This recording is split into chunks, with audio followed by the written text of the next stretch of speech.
Thank you for joining us, everyone. We have a very special guest today, Mr. Richard Edelman.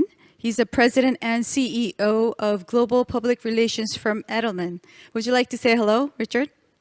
Good morning, everyone from New York. Very early. Thank you for waking up for us. Sure. Quick introduction to Mr. Edelman is that he advises major corporations, global corporations, on marketing and reputation management. He is also active in advising countries on economic development programs. We know him as Mr. Trust, for his creation of the annual Edelman Trust Barometer, which we will discuss today. Richard, this is your 20th year of your annual reports. Congratulations. Thank you so much. Are you proud of your annual reports? Yeah, I am, honestly. I agree. You talk about trust, and my first question to you is that, has the nature of trust changed 20 years ago and now? It's changed profoundly. It used to be that trust was conferred from the top down, a vertical axis. Then about 10 years ago, it moved to horizontal, to peer-to-peer. And in the last 2 years, trust has moved local to my employer, which means that big responsibilities on CEOs in the companies to communicate to employees for truth to go outwards. And the reasons for this are very low trust in media, especially social media, and also low trust in government. And so trust has moved to friends and family, people close to me. And so my context is my personal experiences and what I hear from my fellow employees. Could you explain a little more in detail about trust going from vertical to horizontal? I mean, what Sure. kind of events, historical events, caused that? So you had several shocks. You had the Great Recession of 2008. Right. You had the invasion of Iraq. You had things that destabilized the view of the big boss on the top, the Moses model, down to the people with the 10 Commandments. It's not like that now. It moved to horizontal because I could get information from my peers that I could weigh up against what the big boss was saying. And then in the last 2 years, moving local means that, in fact, I don't even believe social media anymore. I need to hear it from people very close to me, who I can make sure are telling me the truth. Could you tell us about this year's report? I'm sure there's been a lot of change, especially because of the pandemic. I mean, are there any data that you could share with us, updated data? Well, the shocking and stunning developments of the past year, we have COVID, the pandemic. We have a incredible amount of unemployment and recession. And then we have systemic racism. All three are gigantic events. And so the intertwining of these has made trust very mobile. And so as of January, business was the most trusted institution in the world, ahead of NGOs for the first time. Then by May, government jumped to the lead because we had never seen such a crisis since World War II. And only government was seen as having the power to actually make the change. Then by September, we saw again that business had risen to the top position and that government was trusted in some cases half as much as before because of low performance on COVID and joblessness and just despair. So the plates are moving very quickly at the moment. Well, you have also stressed the importance of the responsibilities of business leaders, especially during this pandemic. Could you explain a little bit about that? How should business leaders act these days? So I think that the framework was established by the Business Roundtable in the US at the end of August 2019, when they said that we believe in a stakeholder, not just a shareholder model. And they got rid of Milton Friedman and they absorbed the idea that in fact business is the primary force for good in the world, that business should make money, but also can make sure that people in society do better.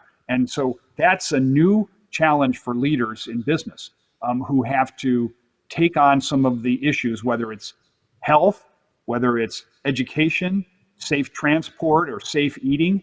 The COVID world has put so many challenges in front of us, and business has to take on many of those because government can't or won't.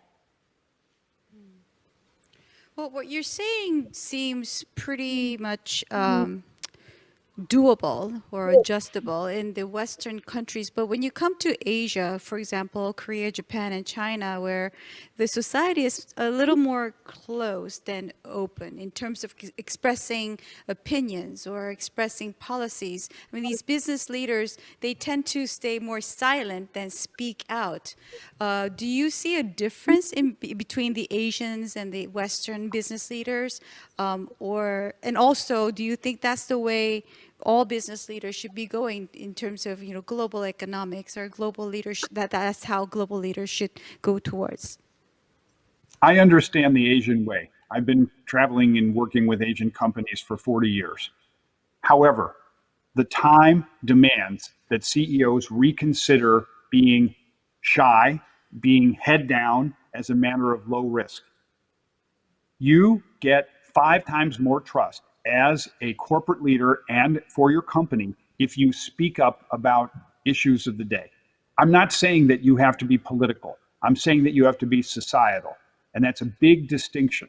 I want you to speak up about sustainability, about treatment of women in the workplace, about health and safety in the workplace in a COVID period, because everyone is looking for quality information, and your employees become a very important source of that information. Tell your employees so they can speak more broadly. This is not about showing you as some kind of rock star. You're not Mick Jagger. However, you need to be representative of your company. It's not about personal glory. It's about what's good for your company. Well, that also weaves into what you've been saying about ethical behavior, that companies, corporations, now trust relies on both competence and ethical behavior. So companies should do much more than make profit, right? So here's what's changed in the last 5 years. It used to be that trust was 50% or more determined by your competence. Now that's down to 25%. The other 75% is dependability. Do you do things all the time? The purpose of the company and the integrity of the company. And integrity is conferred by being transparent and speaking up when you have a problem and changing it. So be honest and transparent. That's your advice. Yes, please. Well, also another thing that really struck me was that 56% that you had surveyed think capitalism is a negative force in the world. Is capitalism under fire? Capitalism, as defined by hedge funds and short-termism and CEO pay that's stratospheric, is all problematic.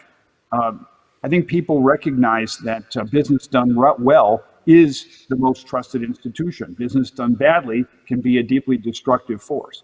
And so if business turns its attention to not just making money, but answering societal issues at the same time, then you're really into a good place. So a good example is Unilever, which in the US, right at the teeth of COVID in May, declared a day of service.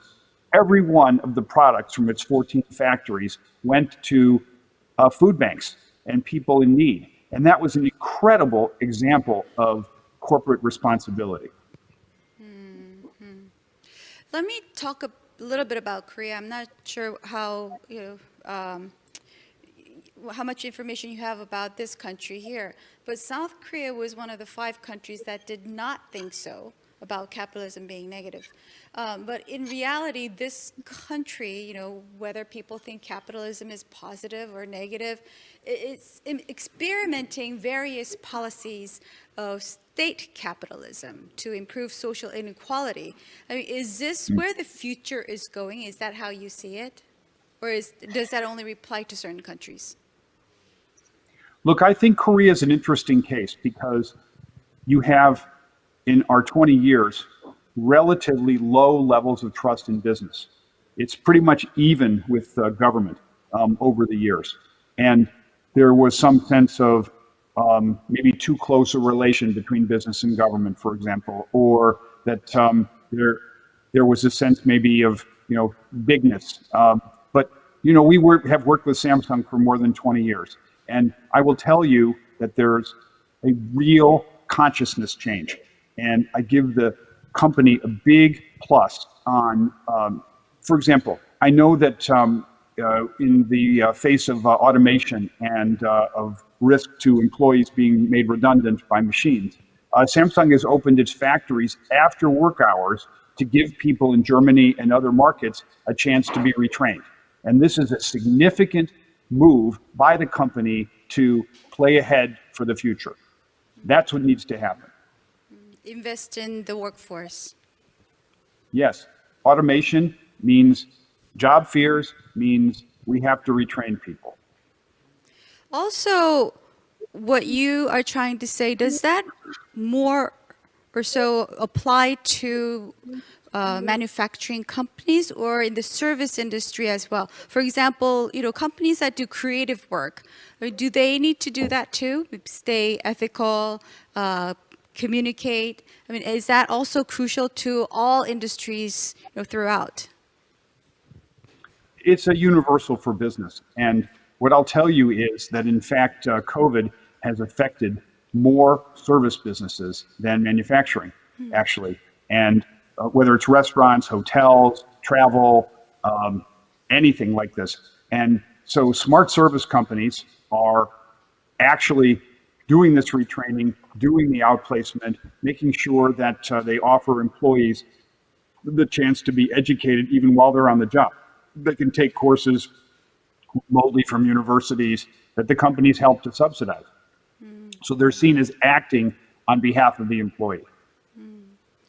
And the employee becomes one of the most credible speakers about the company. This is something new. It used to be this pyramid of authority. If you think about it, the elites were the ones just talking to us. Now it's flipped upside down.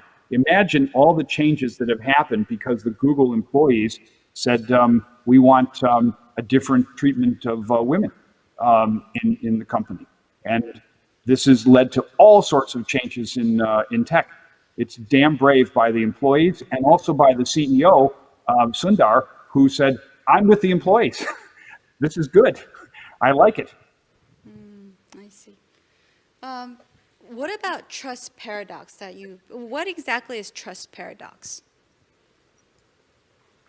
Look, we have a moment in time where the bottom people are the most credible. And that's because the tops of the institution either haven't talked or haven't talked in a credible manner. And our paradox is that we are now believing that which is personal experience, close to us, social, and yet people tell us, well, I don't really believe social media. So the paradox in all this is people are desperately searching for truth. It's a battle for truth. It's partly because the world is so politicized between the Labor and the Conservative Party in England, or the Republicans and Democrats in the US, et cetera. But it's also because people are observing something in their own lives that they don't hear from their companies. And so we need to bring those two truths together. Well, talking about truths, I do want to talk a little bit about the media and the influence of social networks, as you say, in terms of influencing trust throughout. Do you see how dangerous is it that people rely more and more on social media for information? Does that affect the trust issue? Well, media is now the least trusted institution in the world. And I think that has a lot to do with low trust in social media. Mainstream media actually, as of our January report, had a very high number, like 65% globally. And that's impressive. But the overall number is dragged down. And what I urge companies is not to allow misinformation to persist on social media without challenging it. You have to make sure that you have a established channel, is frequently populated with information, and especially quick when there's disinformation, and have a credible source, not necessarily the CEO. It could be a technical expert or a university professor who says, I'm sorry, that's not true. Here's the truth. Here's a link to a further study. And please, let's have a discussion. Because companies have to always be listening and always be acting and reacting. So the company should be actively responsive when it comes to fake news Well, or... I actually think that every company should think of itself as its own media company. And the number of reporters has so shrunken in the last 10 years. We have a destruction of the local newspapers in terms of staff. So a primary source of quality information is now diminished. So fill the void. Make sure that your content is not just one side, which is classic public relations, just tell the good news. That's no longer useful. We have to talk about the bad story as well and say, look, we're going to fix this one and make a commitment and be transparent about how long it's going to take. But quality information frequently presented with credible sources. Well, in that sense, you've also emphasized action communications, like you said before, advising companies to act, not just communicate. Can you give us some successful examples of action communications in action? Some of this is companies being responsive to what's going on in the world. A good example is Ajinomoto, which makes MSG very popular in Asian food. And when it started to be rumored in the US that all the COVID came from China and it was Kung flu and all these terrible phrases, food sales in Japanese and Chinese restaurants plummeted. And so Ajinomoto came up with a campaign with our help called hashtag Takeout Hate. And I love this campaign because it said, you're actually not getting COVID from Chinese or Asian people. You're getting COVID from each other. And you should enjoy wonderful dumplings and other things from Asia, Asian restaurants. And so that campaign was newsworthy, compelling, and important. Yes, I remember that campaign. That was quite incredible. That was very brilliant, actually. What other examples could you think of? You've mentioned Starbucks before, closing down the entire... Starbucks, as you may recall, a couple of years ago, had an unfortunate incident in Philadelphia. 2 African-American men were mistreated, and it became a social wildfire. And so right away, the company apologized and said, we're changing our policy about bathroom use and being in the restaurant. But more important, they used it as a moment to do a complete understanding and discussion of race in America and how to treat your customers. And they did a half-day training for 175,000 employees where everybody went through training. And that was a moment in our country where people reconsidered their own biases, and it became a learning moment. That's action communications. Brilliantly done. Kevin Johnson, the CEO, gets huge stars for that one. Huge star points, yes, indeed. What are the, in terms of action communications and the leaders speaking out, what are the issues that CEO leaders could speak out on? Besides those campaigns that you've mentioned, for the leaders, the reason why I'm asking you this question is that if you have a leader, it's also risk management. Say, if he goes on tweeting every morning, and that's not good for the company, unless, he's a reliable person in terms of using social network.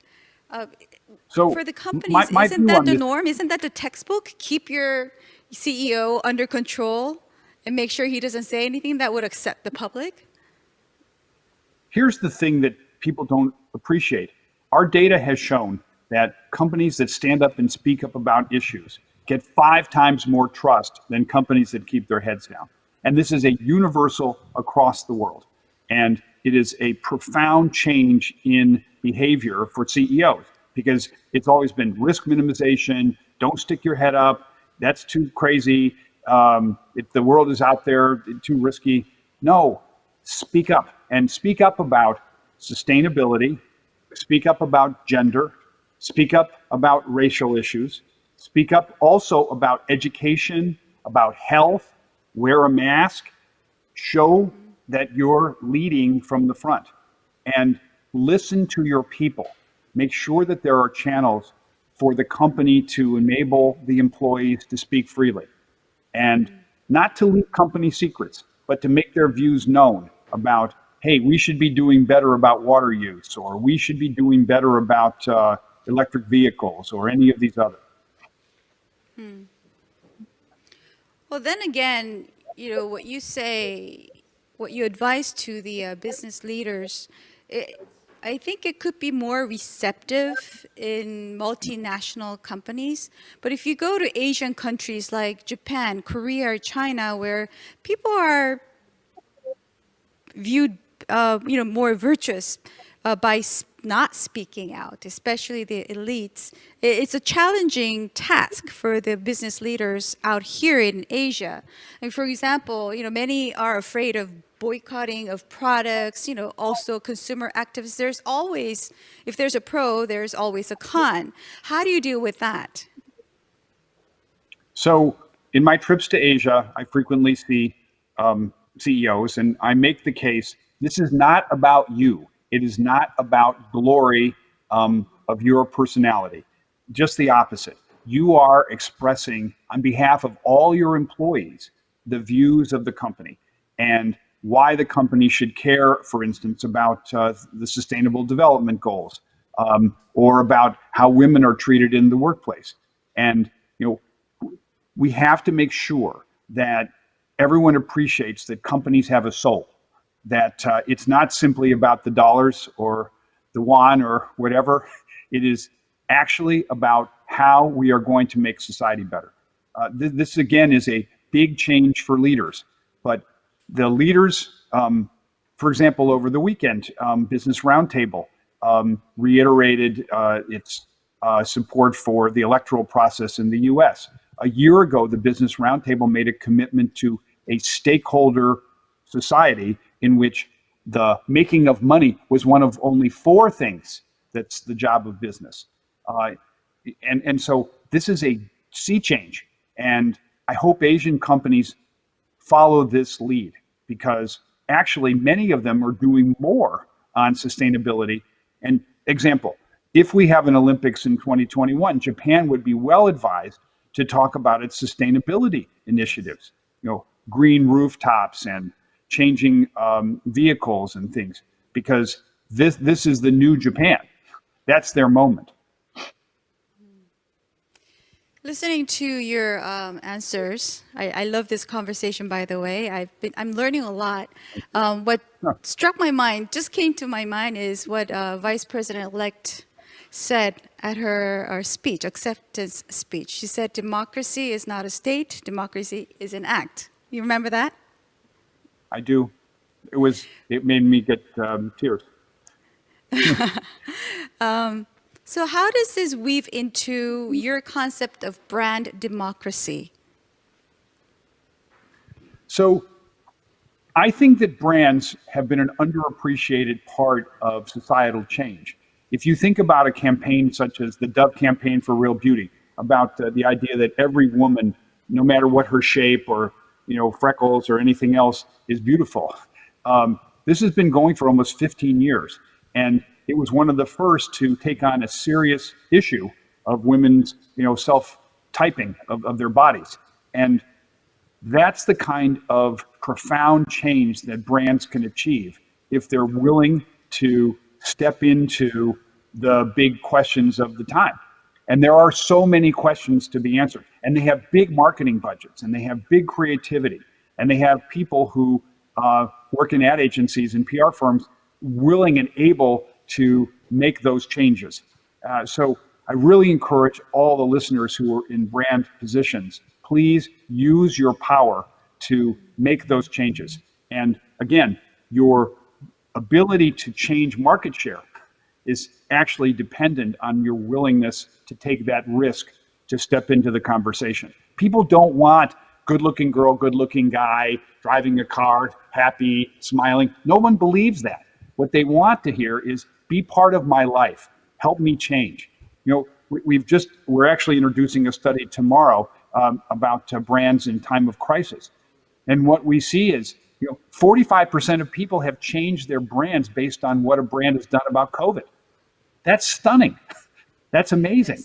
Yes, so do it. That is amazing. It's really interesting.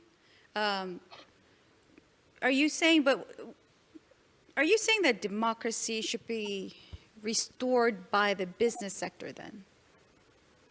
No, I'm trying to separate politics from business. Mm-hmm. This is not about who gets elected.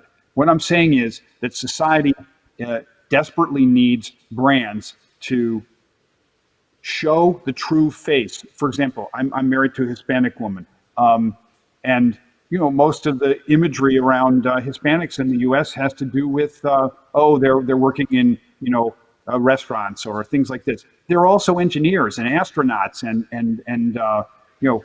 really leading the country. So the imagery that we use is so profoundly important in TV shows, in ads, and so for example, with our client Dairy Management, the dairy people, they use a Hispanic chef who's is awesome. It doesn't matter Hispanic or not. It's just a genius chef. So let's get away from all these stereotypes and let's get into the future, which is, colorblind, ethnic blind, and it's about what's fun and what's good and what's better. I totally agree with you with that. Besides the business sector, then, how could the government or NGOs could help in this brand democracy and also trust issues? I think government has a really important role now in the next months because we're going into winter. We're in the midst of a global pandemic, and telling people the truth about wearing masks, telling people the truth about what they need to do on distancing. Don't have such a chaotic approach. Don't wait till it's a crisis. Play the game ahead. Tell people statistically every day what the situation is so that they're not scrambling around. And again, Korea is so much farther ahead than the United States about going back to the workplace and feeling safe when you commute. But we have got to get a better cooperation between NGOs, business, and government around this crisis. There's such disinformation and misinformation, and I don't really know what to do, and what are the right drugs, and are they going to be available, and should I take a vaccine? Do you know that under half of Americans say today that they will be vaccinated even if it's free? Because they think it's been rushed, they think it hasn't been adequate trials. We need to tell people how we've done the drug vaccine trials, and start now, because when they're available come February, March, how are people in Seoul going to know whether it's safe to get vaccinated? Would you have your mom vaccinated, for example? That's a really critical factor for government and business and NGOs together. Have you seen any good examples in any other countries in terms of what you had explained, the government and the NGOs working successfully together with the business sector? Look, I think that those cross-sector campaigns worked really well in HIV/AIDS. When people were told to use condoms, there was, here's what drugs are going to be available. You have to take a drug every day. And that was delivered on the local ground by the NGOs. The government supplied the material, the drugs, and business was doing the promotion, and actually in many cases, Coca-Cola and others delivering the product to the villages. And so that was a perfect campaign. How about South Korean corporate sector? I mean, I know that they ranked third lowest trust percentage, 45% in your latest report. I mean, Yep. What are the reasons behind this result? I think in the next phase, Korean businesses are going to step forward, follow the lead of Samsung, be more ambitious and aggressive about not just making money and making great products. They do that already, but training the employees, making sure that on COVID response that they're first class, being adventuresome about stepping into some of these broader issues around sustainability and race. This is the next phase for the Korean MNCs. So do you think the percentage will get higher in terms of Korea next year? I do. I think that Korean companies have all the potential, and among the Asian companies, most likely will be the first to try it because they're more bold. Let me talk a little bit about India and China. I know you've been studying that market. How do you see the Indian market going, and how do you see the Chinese market going? What advice do you have for them? So in India, you have quite high trust across all of the institutions, just the same as in China. In the Indian situation, you have a raucous democracy. The newspaper scene is very active. You could argue that Mr. Modi is populist and very strong-willed, strong leader. And I think the Indian MNCs could be more visible. They should follow the lead of Tata, for instance. Tata was the pioneer in corporate social responsibility in a stunning kind of way. Mr. Tata declared 25 years ago that the purpose of his company was not just to make money. And there's much to be done there. God knows, in education, treatment of women, etc. In China, I think their response to COVID has been amazing. And it's partly because of the very high degree of trust in government, that if you're going to lock down, that's it. We're locking down. There's no questions about it, no discussion. And they're very effective. I think the question is there enough room between the Chinese government and Chinese business?